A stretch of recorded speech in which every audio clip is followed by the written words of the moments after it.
Start the regular city council meeting, pledge of allegiance.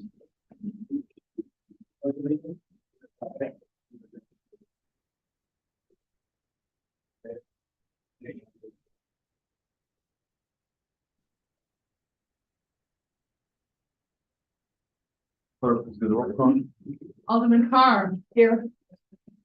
Alderman Roll. Here. Alderman Johnson. Here. Alderman Montoya. Here. Alderman Rita. Alderman Fairwell. Here. Alderman McGee. Present. Alderman. Here, Your Honor. All the regulars on my train here. Need a motion to approve city council minutes from November 7th, 2023, and from October 11th, 2023. Is there a motion? Alderman McGee, second Alderman Fairwell on the question. Clerk, please do the roll call. Alderman Carr. Aye. Alderman Roll. Aye. Alderman Johnson. Aye. Alderman Montoya. Aye. Alderman Fairwell. Aye. Alderman McGee. Aye. 6 ayes, Your Honor. Motion carries. Next, we go into public comment. I'll begin by allowing the development for the former Metro South Hospital would like to speak. As you know, there is something pending for discussion over the next few meetings, and they wanted to start by giving a short presentation. So we'll start with that and then allow regular public comment. Thank you, Mr. Mayor. My name is Nick Standiford. I'm a zoning attorney at Shane Banks, zoning attorney for the applicant. I have with me here tonight just two basic handouts, if that's okay. The first is just kind of an overview of the uses that are seeking to be proposed within the hospital as part of our plan development. And another is a handout about the Aurora facility that we're kind of using as an example of what we're hoping to do here in Blue Island. So if I could pass those around. Thank you.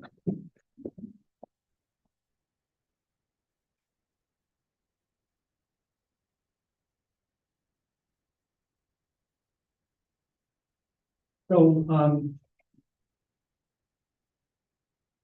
as a summary of this sheet, we're seeking to do the following uses within the plan development.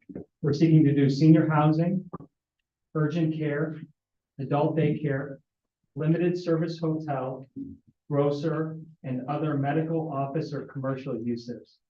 So for the first thing, senior housing, only 55 and older apartments. The mix of units is 44 one bedrooms. There were 13 previously proposed, but as a result of the PZBA meeting, we went up to 44. So we had 13, now we're at 44. We had 201 studios, but then now we're at 172. So we went down on the studios from 201 to 172, based on some comments that we received. So what we're looking to do with the studio units is we're looking for a departure for minimum room size in Blue Island. The code requires the rooms to be 500 square feet.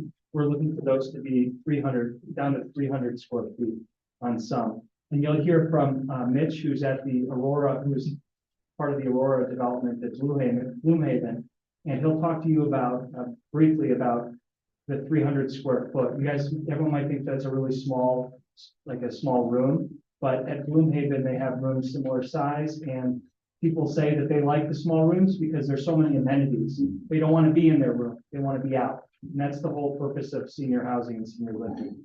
Pavel's here. He might want to touch on some amenities that are going to be provided just to give everyone an idea of what the full scope of the senior housing would be. So that's the senior housing picture. And those are going to take place on basically the upper floors of the old hospital. Beneath that, the urgent care use. So the idea would be to utilize the hospital, what's there in the hospital. And what's there is a former emergency room and another medical office space. So Premier Occupational Health is a prospective tenant. One of the principals was here at the Planning and Zoning Board meeting and spoke about them being excited to be in this space. It's perfect for their use. They have a lot of customers they can bring in here. Urgent care is not an emergency room. It's for people who need less care than that.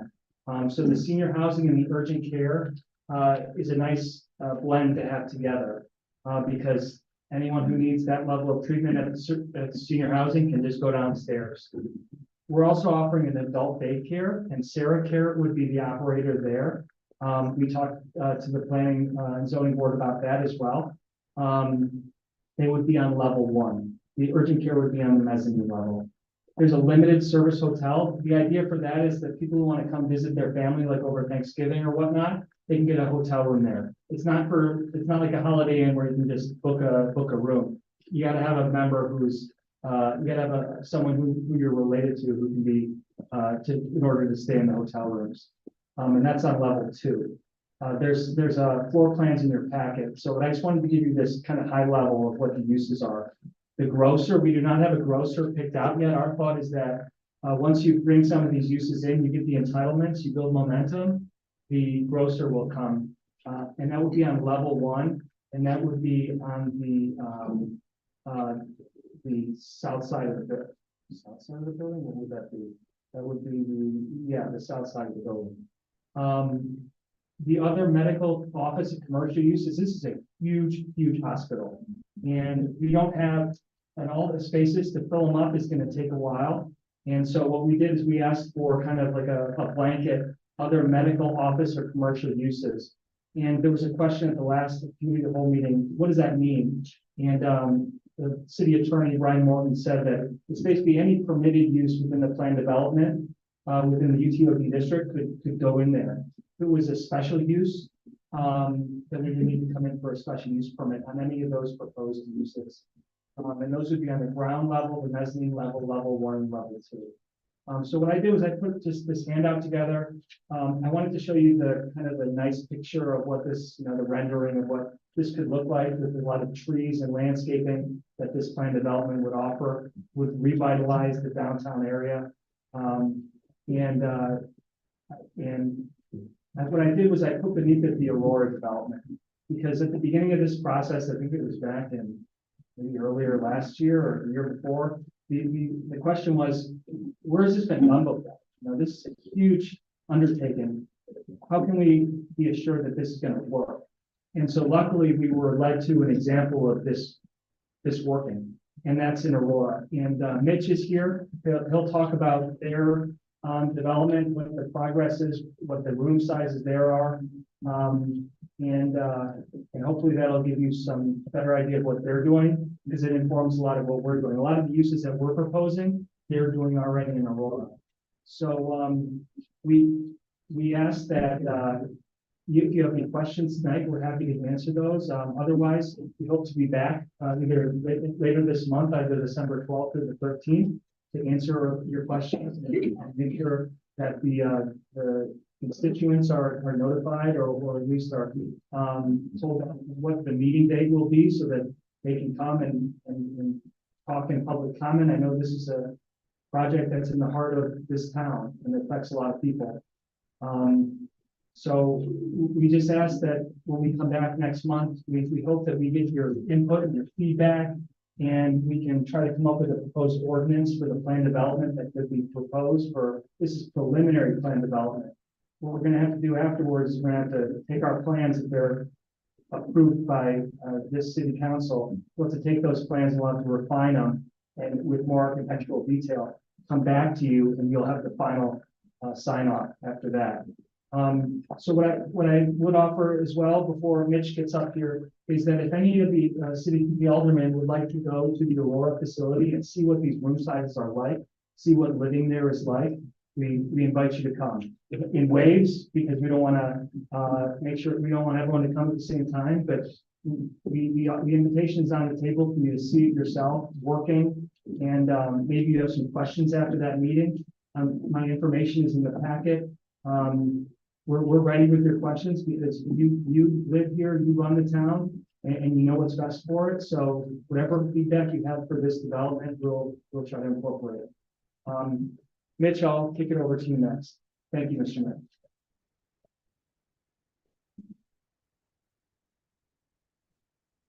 So it's hard to get up here and apologize for something I've never done. So I'm not a public speaker, and I'll tell you that right now. I have some notes, and I'm going to go through it and certainly answer your questions. Again, my name is Mitch Rivera. I'm the Chief Operating Officer. the Bloomhaven campus, which you have in front of you right now. It's also known as the Old Topley Hospital. As of 3 weeks ago, I was also chosen by the developers down there to be the executive director of the Bardwell Residence and Senior Living Facility. Our Bloomhaven, the Old Topley Hospital, lay vacant for 20 years down in Aurora. The site was one of the top 10 police responded to locations for more than 15 years down there. It housed gangs, homeless people. It was a location for the teens in the western suburbs to do all sorts of incendiary things. Bardwell Residence and Senior Living is 99-unit market rate senior living facility with 62 independent apartments, 20 assisted living, and 17 memory care apartments. Our market rate apartments range from 230 feet to 550 feet for studios, and those prices range from $1,800 to $3,000 per month. We also have one-bedroom apartments ranging from 390 square feet to 780 square feet, and those prices range from $2,100 to $3,900. And finally, we have 13 two-bedroom apartments ranging from 650 square feet to 960 square feet, and those prices range from $4,100 to $4,400. And our assisted living go up to $5,080. Uniqueness of these two similar projects are the fact that senior living on both projects will have urgent care. And what that means to the senior living there is no more waiting for an ambulance. We simply take them down the hall to the urgent care. Also, the similarities are we have occupational therapy there, imaging there, as well as 8 private doctors that will be there. I am open to your comments, questions, suggestions, or clarifications on the campus. Any questions from the audience? Alderman Johnson? Yes, do they have their own kitchens where they prepare their own meals? Our independent apartments all have full kitchens in them. The assisted living has they don't have ovens in them. They have microwaves, they have refrigerators and so forth. They can bring anything they would like as far as toasters and things like that. The assisted living also provides 3 meals a day for those residents. Independent living, they get 1 meal a day.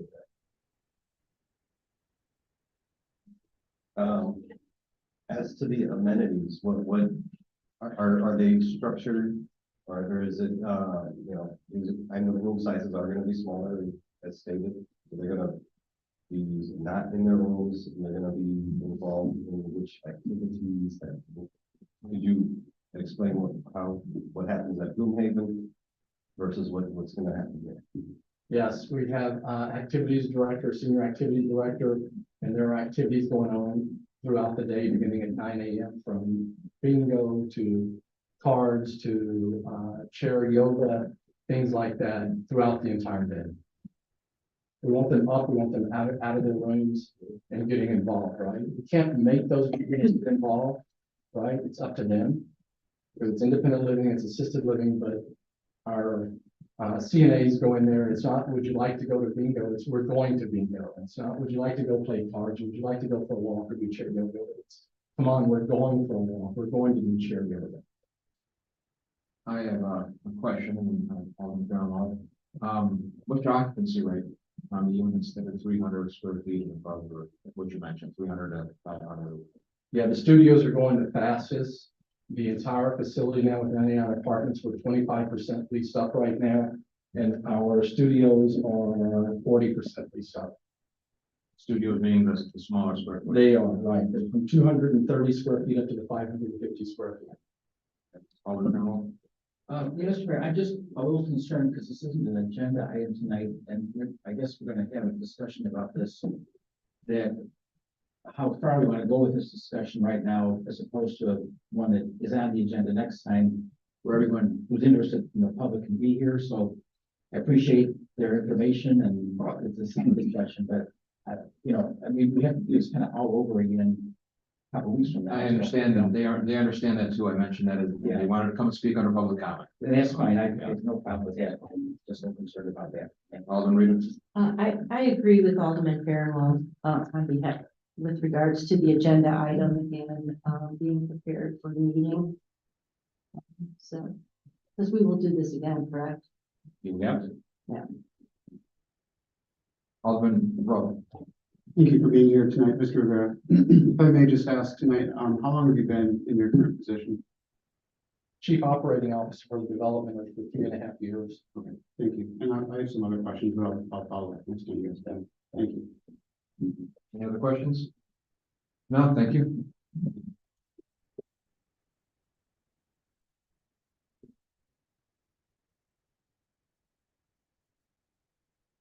Nick, was that it?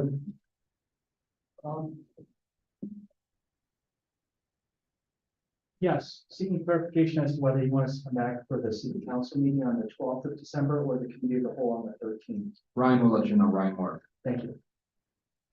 Opening up public comment. Is there any regular public comment? All right, moving on. See a lot of students in the audience. I know what you're here for. I'm a teacher myself over civics, so it might be a longer meeting. Yes. City Council, Alan Steven. I didn't attend the to speak this evening, not really prepared. However, I felt compelled, because of what I heard. As you know, I've come up with over 45 years. And this is uncommon, not a private matter. Our community needs a hospital. We don't need a plan, we need development. I expect you all to take this really seriously. Sounds good, sugar-coated, but we don't need it. We need the hospital reopened as a full functioning hospital. When it was open, there were only 1,400 people looking. Our community deserves a hospital. And I hope and I pray that the city council works to open up the hospital and stop this nonsense. Thank you. Thank you. Any other public comment?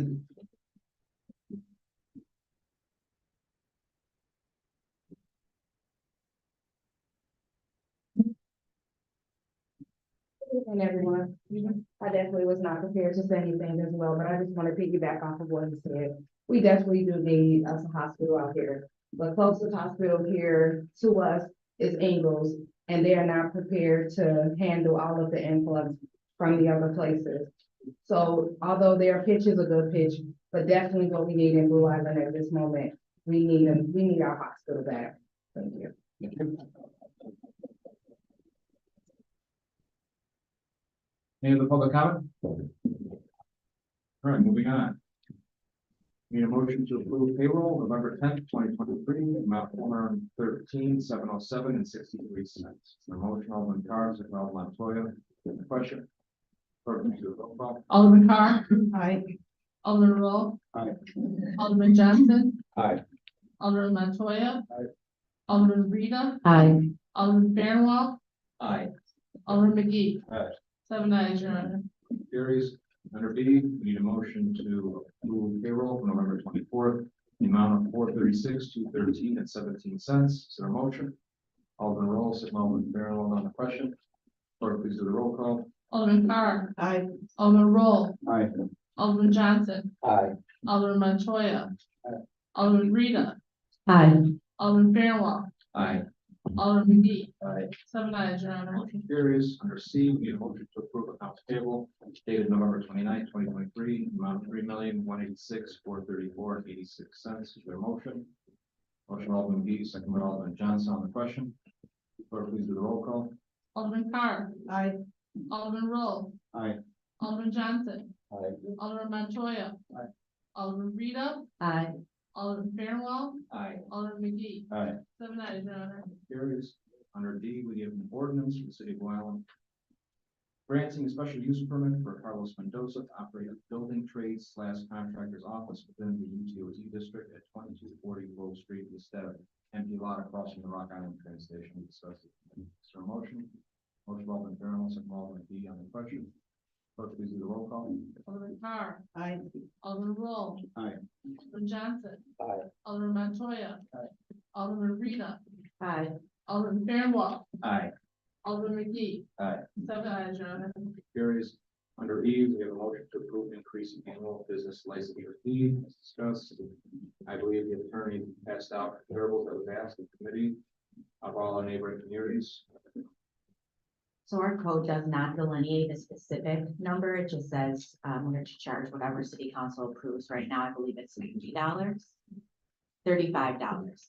And so, as you can see, if we compare it to, municipalities surrounding us, we're significantly low. Even lower than a community that hasn't increased their fees since 2006. So, we're looking for your thoughts and consensus and increasing that fee. We're thinking between $100 and $200. Alderman Farrell? You get that fee for all businesses, or does it scale up? So, different communities do it differently. We think it'd probably be easiest here to implement the increase, just one increase for all. For all businesses? Correct. The other communities, some other communities do it by square footage of your business, but we're still seeing prices between that $100 and $200 range. When there's an application received for business license, the process basically to go through here. Goes through the clerk's office, they check for insurance, ownership of the company, then they have to get a certificate together, which actually costs like $5-6, and then we mail it back out, and it's renewable every year on April 1st, I believe. Clerk. Yes. And it's more of a checks and balances. In make sure they addition have to help. that too, there's building inspections, fire inspections, and things of that nature. All the departments have to approve the business license prior to it being completely approved by the city. Some time spent. There's a significant amount Oh, of time. significantly, just the certificate process alone has to be hand typed, it takes probably 20 minutes each, just someone's time doing it. So, I think it should be more than that. I was gonna throw out 150, but I mean, we're still at the low end of the scale of everybody surrounding us at that. So if there's no opposition, I was gonna recommend 150. It doesn't go into effect till April 1st. Plenty of time. Not any motion for the 150. Alderman Farnwell, is there a second? Alderman Johnson on the question. Clerk, please do the roll call. Alderman Carr. Aye. Alderman Roll. Aye. Alderman Johnson. Aye. Alderman Montoya. Alderman Rita. No. Alderman Fairwell. Aye. Alderman McGee. Aye. 6 ayes. Motion carries. Under F, the resolution of the city of Blue Island, County, Illinois, to authorize and approve the proposal for property insurance policy renewal from Alliance regarding Hanover Insurance. Motion. Motion Alderman Rolls, second Carr, any question? Clerk, please do the roll call. Alderman Carr. Aye. Alderman Roll. Aye. Alderman Johnson. Aye. Alderman Montoya. Aye. Alderman Rita. Aye. Alderman Fairwell. Aye. Alderman McGee. Aye. 7 ayes, Your Honor. Motion carries. Under G, a resolution of the city of Blue Island, County, Illinois, supporting the renewal of Class A real estate tax assessment classification by BWSS Blue LLC. Is there a motion? Motion Alderman Johnson, is there a second?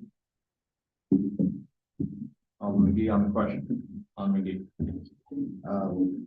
So I didn't see anything in here that justifies them receiving a class 8. I would be amicable to tabling this in order for them to produce. They've received a Class A previously, this is a renewal, and I believe that there's a representative here from the company to discuss with you why the renewal is appropriate. Sure. You can come on up.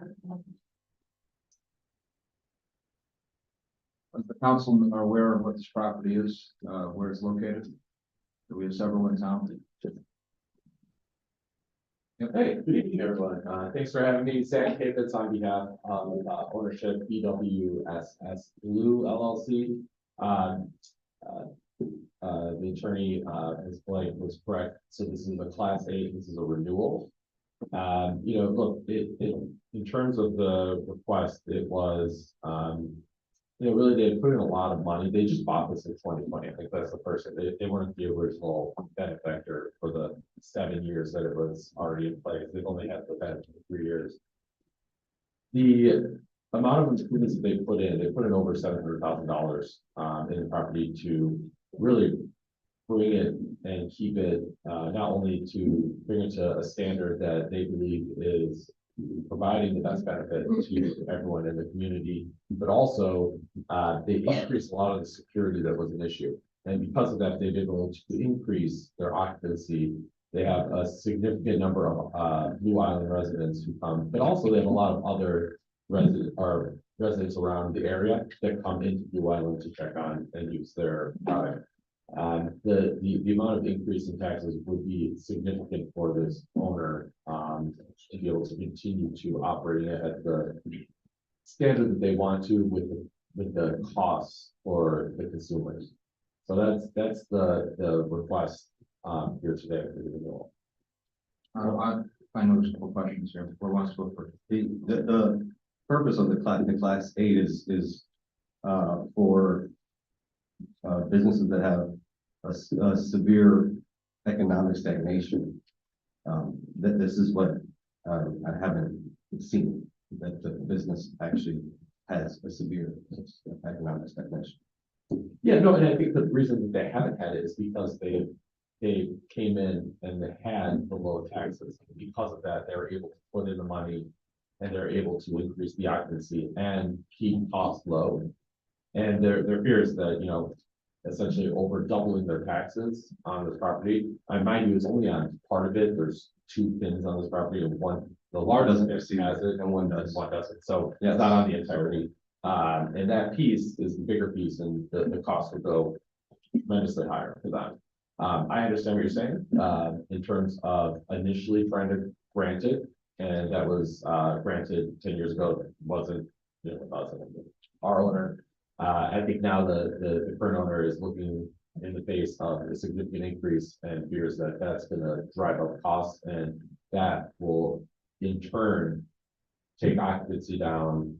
They're not gonna be able to continue to invest the money in the property. So although it's not the initial without the stagnation, their fears that this is gonna put a strain on the property. Yeah, I do understand that you're a good corporate citizen, and, you know, we appreciate that, and we want to, you know, encourage you to be here. But I do share all of Vicky's concern, and, I don't know what kind of deadline we're working on here, but I would like to see an actual financial presentation that lays out the issue, so that we can clearly see what the concerns are. You know, we're even asked to kind of get you related to what the other businesses don't have, so, you know, I want to make sure that, you know, we're not, that everyone's being treated fairly, I guess. So I agree, maybe we'll table this if it's feasible and have you come back at the next meeting, and you know, we can see a little more specific information that will support your concerns. Any other questions or comments from the council? Alden? This was discussed at a committee of the whole, correct? Yes. Alden? Yes, is there a time constraint on this? Is it needs to be done? We can move to the next meeting, but, you know, look, I'm not sure what necessarily is gonna constitute, you know, is it saying, look, right now we charge X, and if not, we're gonna charge Y, and if we charge Y, then we're gonna use this number of occupants, you know, or is it, you wanna see all the money that they're making and saying, well, you can now afford this? I'm just curious where this goes, because I don't know, I don't have the financials, so I don't know. I was told what they tell me. I know just my experience from as an assessor that, roughly speaking, it just cuts it in half for a certain amount of time, and then it gradually sleeps back up into the class exemption. I do know just a couple of observations, because I had the same concerns from the committee when I verified with property. It was, I can vouch that they substantially put a lot of money for the property over the last 10 years. A vacant warehouse that borders substantial residential neighborhood, my neighborhood where I live, actually, and they remodeled the entire thing, roofing, tuck pointing, built a bunch of additions to it. Science, landscape, we have landscape to maintain the property. No complaints ever, otherwise you hear from me. Live without the street, you know. I'll say that, but the exemption, we're just one stage of the process, as you all know. We can deny it, I think it's still getting from the county, it's just asking for a letter of recommendation. So we do this a lot to spur economic development or keep businesses here. So I have no problem tabling it to the next meeting, but it was my thoughts. Alden? Yeah, so I appreciate that. I guess, you know, I'm looking at the resolution here, and the languages, Whereas to ensure the ongoing viability of the facility and continuation of numerous employment positions in the city, the safeguard the taxpayer. So I mean, it seems like the key phrase is that you want us to ensure the ongoing viability of the facility. I guess the alternative would be to know, will this, if we don't, granted, how would it affect the ongoing viability of the facility?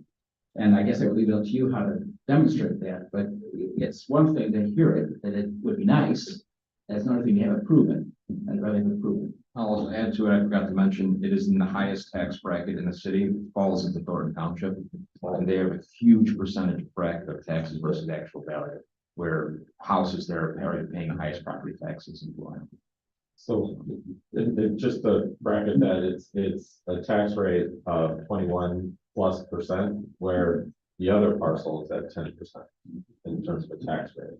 And, you know, in terms of, you know, the continued viability and economic benefit of this operation, $700,000 plus in 3 years is a lot of money.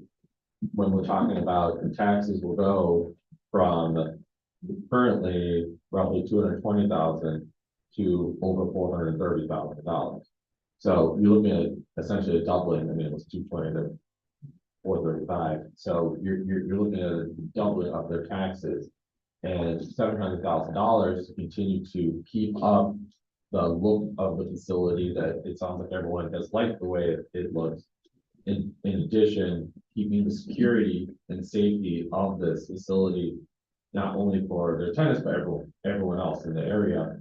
And then, you know, they haven't caused any problems, but they only came in and put the money in. And so now they're looking at, you know, $200,000+ doubling of their taxes. I mean, that's a big pill to swallow. I understand it was initially given, but now they're looking at this saying this is going to significantly impact our ability to continue to make those improvements. You know, look, every building is something's going to come up, and they want to keep being able to put the money into the building, into the property, as well as keeping their rates competitive. Alderman Johnson, then Alderman. I'm sorry, when I remember properties before you guys took them over, I actually had a discussion with Mr. Morgan about it. Trying to find out what would this look like. But then I looked at the property, went by physically, drove by it, and it's significantly changed from the last ownership. And I appreciate what you guys did down there to make it look better and in your case run better. I also understand the different dynamics of my ward because it splits up into 3 different townships, which Thornton is one of the higher townships. And in that area is more or less my industrial area where I have a lot of vacant buildings like the Leafy building, Monarch Roofing for a minute. And the reason why it was hard to get tenants or owners to buy those properties because the taxes was like extremely high. Yeah, I mean, just if this property, if this piece was just in the other property, then the other township, literally, it abuts it. You know, it's clear it's the same property, maybe paying half the taxes there. And I think that's kind of the point that Alderman Johnson made. It's sort of the undue burden on them, and to come in and put that money in with that high tax rate and continue to thrive. You know, that's sort of the undue burden on it. And it's the unfortunate part of being right literally next to it. It's not even across the street. It is together with that property. So it's a lot. It really is. And you know so much higher that tax rate is going to continue going. On the roll. What's the time period for this exemption? So this is the 10th year. It has 12 years, but starting next year, it graduates up and then up again. And then it dies out after the 12th year. So that's why we're coming now to try and make sure that we don't miss. So we don't have that additional jump off here. You know, I think I would be in favor of revisiting this in the next meeting. And, you know, while I appreciate that investments have been made, I don't know that I would characterize it as an act of charity. You know, I think for my part, I would just like to understand what the perspective is with this deadline approaching, should it not end? And we don't need an x-ray into the finances, but I think it's fair to speak to the business's strategy, you know, depending on this pans out one way or the other. Alderman Rita. Yes, I would just like to add to the discussion that I agree with Alderman Johnson. It is his word, and we do want to keep businesses in Blue Island. And we do not want another empty building in that area. So in my opinion, I don't think that I think that we should go forward with it. Alderman Farrell? So I certainly don't disagree with Alderman Johnson or Alderman Rita. And I do understand that it is a good business for town, so I'm certainly not inclined to want to do anything to harm you. And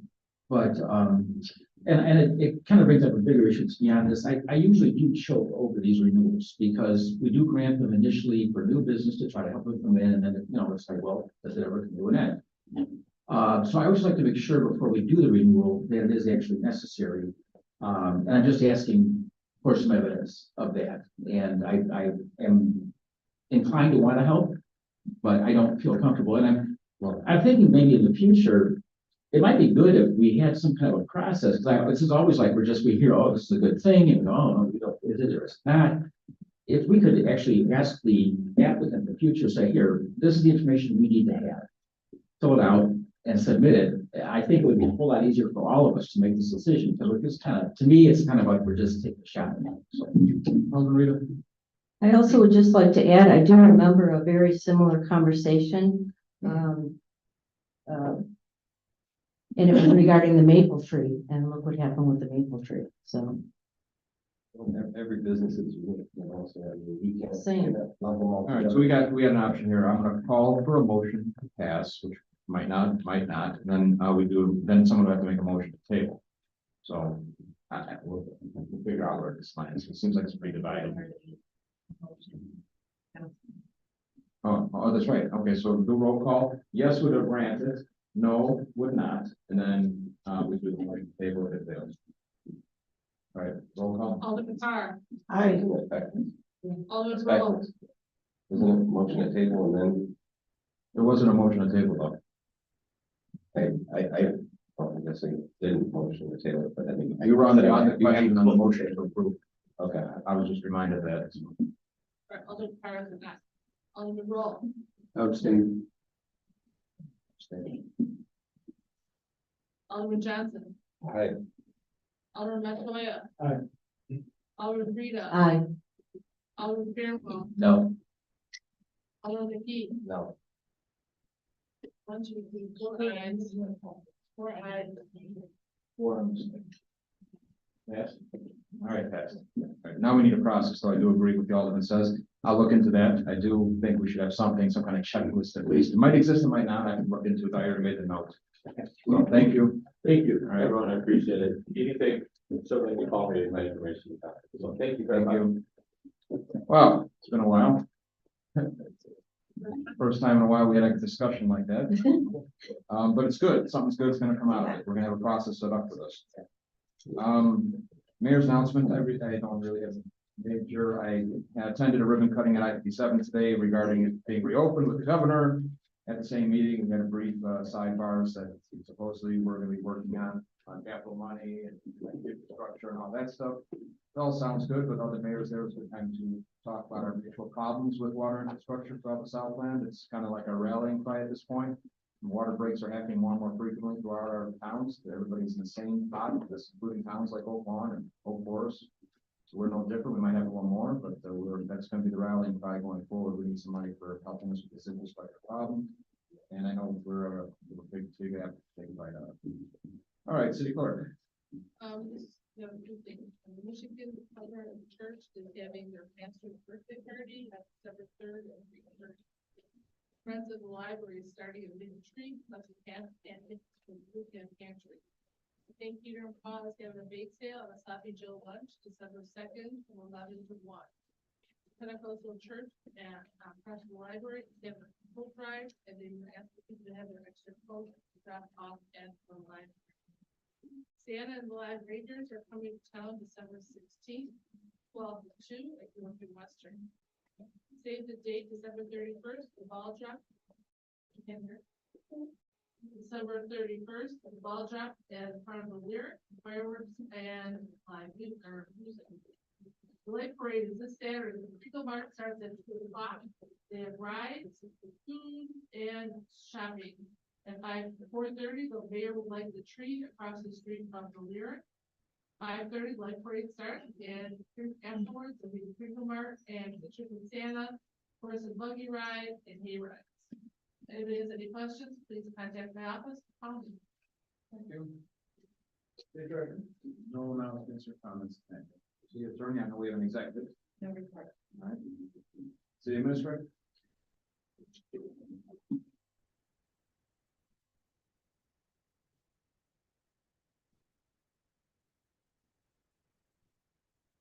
Administrator, just a couple formal, things we need to take care of, announcements we need to take care of on the front end here.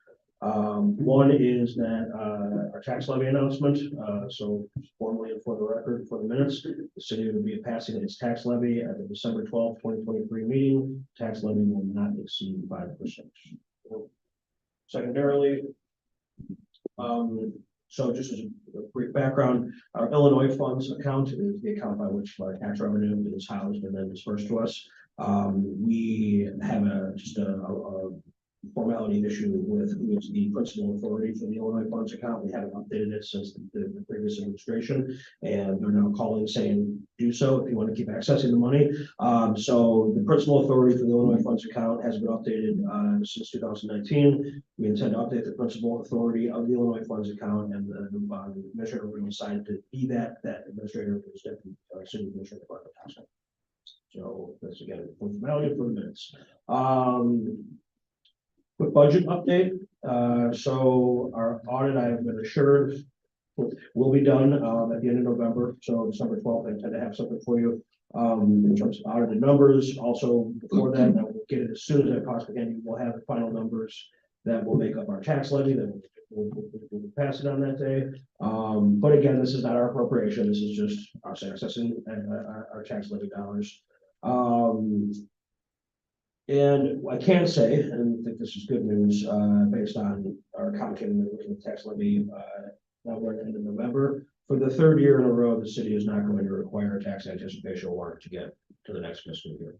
I'm not saying we'll never have to do that again, but as folks who have been around longer than this administration knows, we have Every year we have. often relied on a tax anticipation warrant, which is a very nice way of saying payday loan against your tax revenue that you pay interest on. It costs money, and when it's necessary, I've had to do it when I was a director of the park district. I had to do it. It happens sometimes. It's not necessarily through fault, but it does show that your revenues and your spending are reaching an uneven point in the last month or two of the year. So for the third year in a row, Blue Island will not be entertaining those costly measures to make a budget balance. So as far as appropriation reviews, we are doing our staff appropriation reviews right now. I'm doing things a little bit different on approach than I did last year. Last year, we kind of did staff reviews. So myself, Mark, Lauren, the administrative team, up to the mayor, with the department heads and the alderman kind of all at once. And I felt it was a little too much. What I'd like to do this year is have staff and department heads have all of our ducks in a row in terms of what they are asking, what realistically we can do this year. Have all those ducks in a row so that what the aldermen are being presented is a more complete product and not us sort of thinking out loud with you. I don't think that's productive, right? So try to do a little bit of adjustment on that. You should have received an email from Mark regarding sexual harassment training for the state. It's state law. It does not take very long, but it is extremely important that we all comply and that we be able to say that all of our council, all of our administrative heads, all the employees have completed this. Similarly, we will be receiving the statements of economic interest updates from also state law, state compliance. Want to make sure you get those done. You want to make sure they're done honestly. If anyone has any trouble with those, if you're not wondering, what that you should or shouldn't include, either talk to Erin Blake. She can walk you through it, or I've done a lot of these for a lot of different levels of government, so I'm happy to do it. I'm happy to help with it. Lastly, the hospital.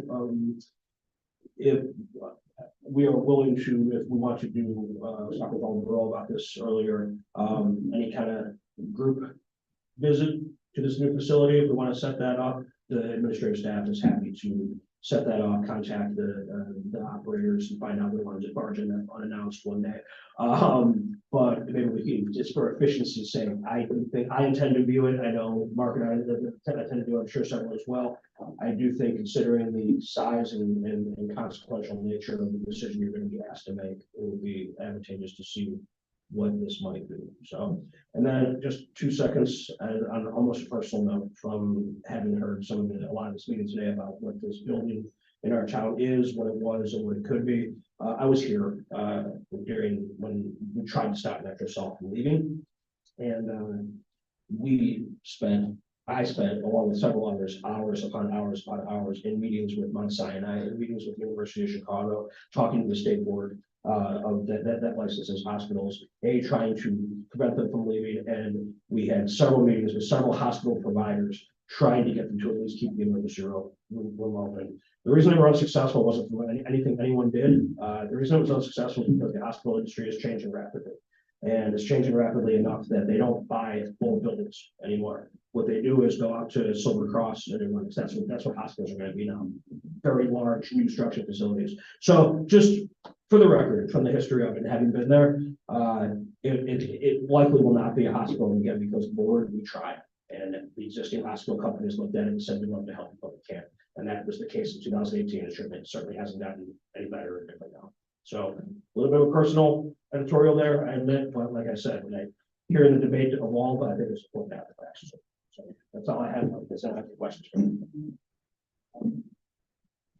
Thank you. Alderman. Yeah, I noticed all the students back there and being an employee at 218 at Eisenhower High School. I just wanted to say welcome, and it's great to see your faces, and thanks for being here.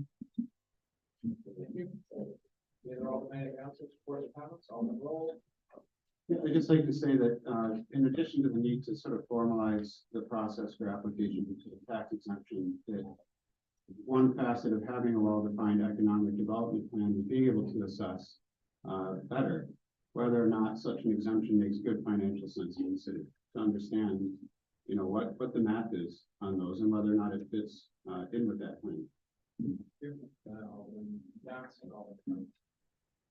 Yes, I just wanted to announce that, working with the Park District, we had a basketball program we put together, so if you guys know any kids, from little dribblers to big ball to even older kids that want to go further in the game, we'll just go down there and have fun and shoot baskets, at the line of recreation. Yeah, what's happening?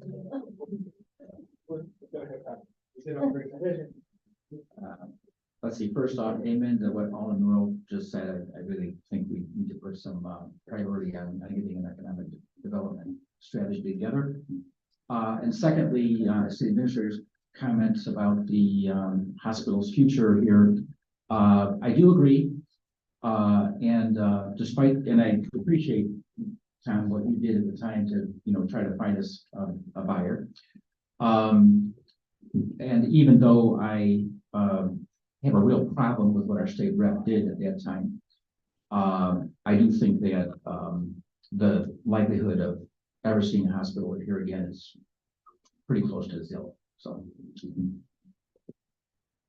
Anybody else? Now we do have an executive. However, I'm going to do a little bit of break in case anybody needs pictures or signatures, because I know I request a signature at least. So before we go to executive, we'll have a motion to go to executive, and we'll just take our time going back to the motion to go to executive. Alderman Rita, second Alderman Johnson, all in favor, say aye. Aye. All right. So we're going to break here, guys.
Right.